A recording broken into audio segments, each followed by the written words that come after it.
안녕하세요, 은돌입니다. 저는 21년도 12월 달에 결혼을 했는데요.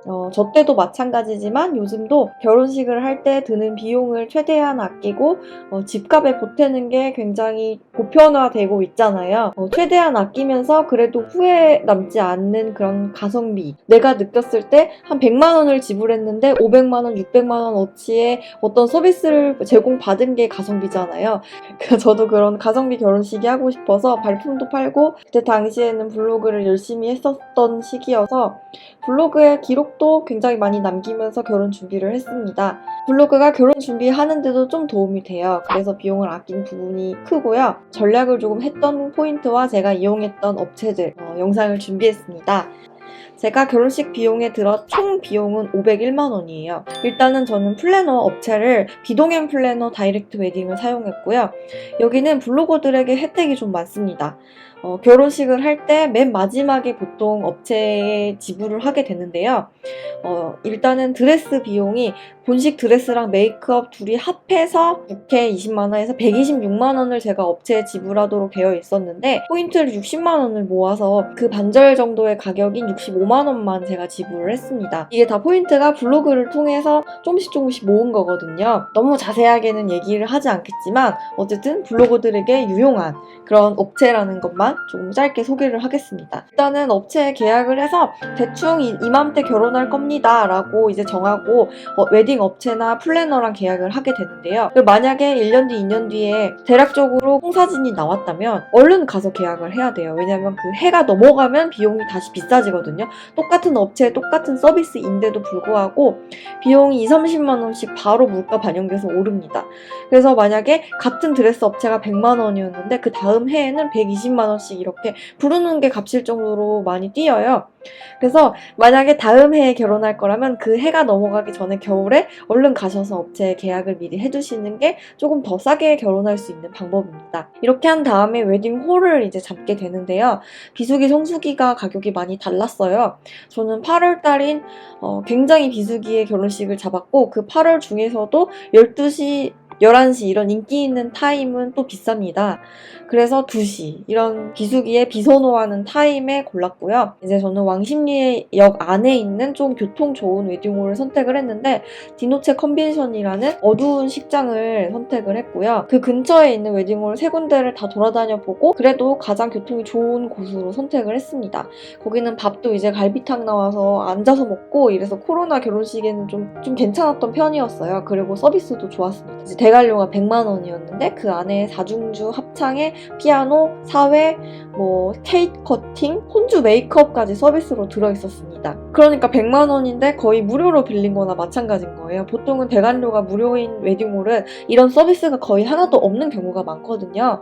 그래서 이제 웨딩홀을 알아봤을 때 사전에 가격대를 좀 비교를 하기 위해서 블로거분들이 이제 계약 견적을 좀 공유를 해주세요. 그래서 거기에 댓글을 달면 메일로 받을 수가 있거든요. 그래서 계약 금액이 실제로 얼마가 나왔는지 서비스는 뭘 받았는지를 다 세세하게 받아서 미리 계약 금액을 알고 이제 찾아갔습니다. 대충 이 정도 나왔네요 하고 좀 알기 때문에 이제 먼저 이렇게 웨딩 식장에서 제시한 금액이랑 어느 정도 선까지는 깎아도 되겠구나라는 이런 기준이 서는 거예요. 그래서 조금 더 서비스를 많이 챙길 수가 있었어요. 그리고 그때는 이제 보증 인원에 따라서 많이 달라집니다.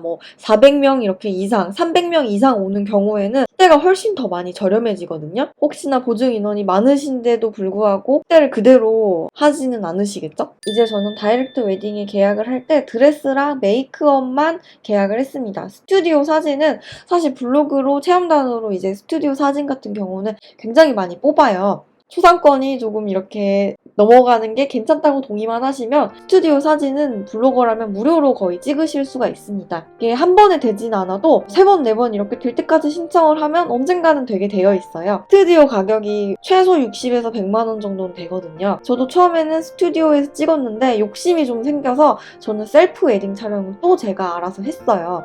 그래서 사진 작가님만 36만 원 정도에 모셔서 찍고 2군데 촬영하는 걸로 해서 서울 연희동 골목이랑 노을공원 가서 셀프로 드레스 이렇게 입고 찍었는데 이제 준비했던 비용 전부 다 합치면 한 65만 원 들었습니다. 이제 셀프로 촬영한다고 해서 엄청 가성비 있게 한 것도 아니었어요. 그래서 이제 하고 나니까 후회되는 게 이 셀프 웨딩을 촬영한 거예요. 차라리 같은 돈으로 스튜디오 가서 그냥 편하게 찍을 걸 이런 생각도 많이 했습니다. 이제 야외에서 셀프로 찍는 거는 생각보다 더 많이 힘들거든요.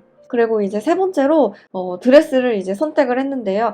이제 드레스 샵을 3군데를 정해서 투어를 가고 내가 원하는 드레스 샵을 결정한 다음에 마지막으로 한번 본식 전에 가서 한번 입어보고 결정을 하는데요. 이제 3군데 투어를 가서 몇 벌씩 입어볼 때마다 5만 원씩 현금이 듭니다. 그래서 비용이 15만 원이 추가로 들었고 또 드레스 샵에서 마지막에 입어보는 본식 드레스는 비싼 라인이 또 있어요. 기본 가격에서 조금 더 추가금이 붙습니다. 저는 시그니처 라인이 30만 원이라고 해서 추가로 지불을 했는데 여기서 또 잘 말하면 깎아주는 경우도 있기 때문에 조금 더 가격을 협상을 요청을 하시면 받으실 수가 있습니다. 본식 때 딱 하루 1시간 동안 필요한 그 메이크업 드레스에만 136만 원이 들었습니다. 부케도 진짜 비싸더라고요. 그날 드는 그 부케도 20만 원이었습니다. 이것도 그 부케 중에서도 10만 원, 15만 원부터 라인이 시작을 했어요.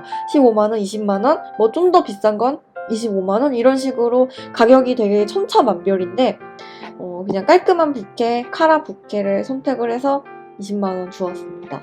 이제 이 금액에서 포인트가 전략이 돼서 여기서 60만 원이 빠졌어요. 청첩장은 저희가 300매인가 400매를 뽑았었는데 그 당시에 15만 원이었고 결혼식장 딱 들어가서 이제 결혼식이 시작하기 전에 틀어주는 그런 동영상이 있는데요. 그걸 보고 식전 영상이라고 합니다. 이 식전 영상을 청첩장을 만들어주는 업체에서 같이 제공을 합니다. 식전 영상이랑 청첩장 플러스 모바일 해서 15만 원인데 이제 여기서 블로그 후기를 잘 써야 되는 게 블로그 후기를 써서 상품권으로 돌려주는 이벤트를 했었어요. 그 모든 청첩장 비용은 상품권으로 돌려받았고요. 그리고 후기에 1등에 당첨이 돼서 카메라를 하나 선물로 받았습니다. 그래서 이거는 당근에 팔았고요. 돈을 벌어다주는 플러스가 요인이 됐습니다. 블로그를 했기 때문에. 그리고 한복은 최대한 제 선에서 예쁘고 고급스러운 걸로 골랐어요. 그래서 대여비가 110만 원이었는데 이제 반절 저희 신랑 신부 거는 어머니가 내주셔서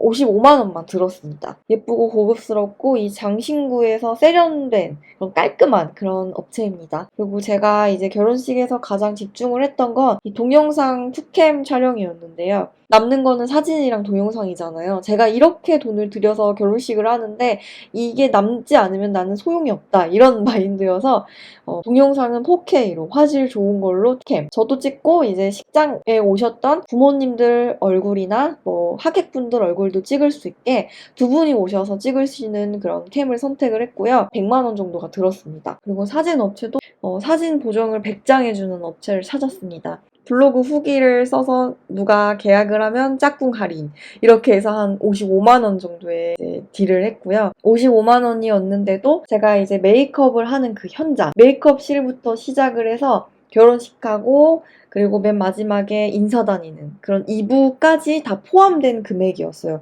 굉장히 사진을 찍어주는 그 시간이 굉장히 길죠. 그러니까 굉장히 가성비가 넘치는 업체였습니다. 제가 블로그를 잘 했다고 말씀을 드린 게 블로그 체험단을 통해서 결혼식에 필요한 자잘자잘한 걸 다 받을 수가 있어요. 웨딩 드레스 안에 입는 웨딩 속옷을 제공받는다든지 뭐 웨딩 액자 이거 제가 셀프 웨딩으로 촬영했기 때문에 웨딩 액자가 없었잖아요. 근데 이거는 다이렉트 웨딩 카페에서 체험단을 구해서 거기서 이제 무료로 제공을 받았습니다. 그리고 세 번째로 포토부스라고 이제 인생 네컷을 결혼식장 안에서 찍어주는 그런 이벤트 업체가 있는데 블로그로 쪽지로 이제 제안을 주셨어요. 이거는 하객한테 드릴 수 있는 이벤트니까 이걸 옳다구나 하고 저도 이제 흔쾌히 신청을 해서 포토부스 진행을 했습니다. 이제 빼먹고 얘기를 안 했는데 남편 정장 이제 아울렛에서 그냥 구매를 했어요. 그래서 아울렛에 가면 좋은 브랜드들이 다 할인을 하고 있잖아요. 기성복을 입어도 되고 굳이 맞춤으로 할 필요가 없는 몸매의 소유자이기 때문에 그냥 마음에 드는 브랜드에 가서 정장을 사고 구두도 샀습니다. 이거는 저희 아버지가 사주셔서 비용이 전혀 들지 않았습니다. 그 다음에 이제 마지막으로 결혼식 전날에 네일 아트도 봤잖아요. 요거는 좀 중요합니다. 네일 아트는 사진에 진짜 많이 나와요. 그래서 네일 아트는 저는 10만 원을 주고 있고요. 이제 웨딩 구두. 이거는 진짜 쓸데가 없습니다. 정말 1도 안 나와요. 이 웨딩 구두가. 걸어가는데 이제 드레스를 너무 치켜 올리면 좀 보이기는 하는데 이게 적당히 올리면 발끝만 보이거든요.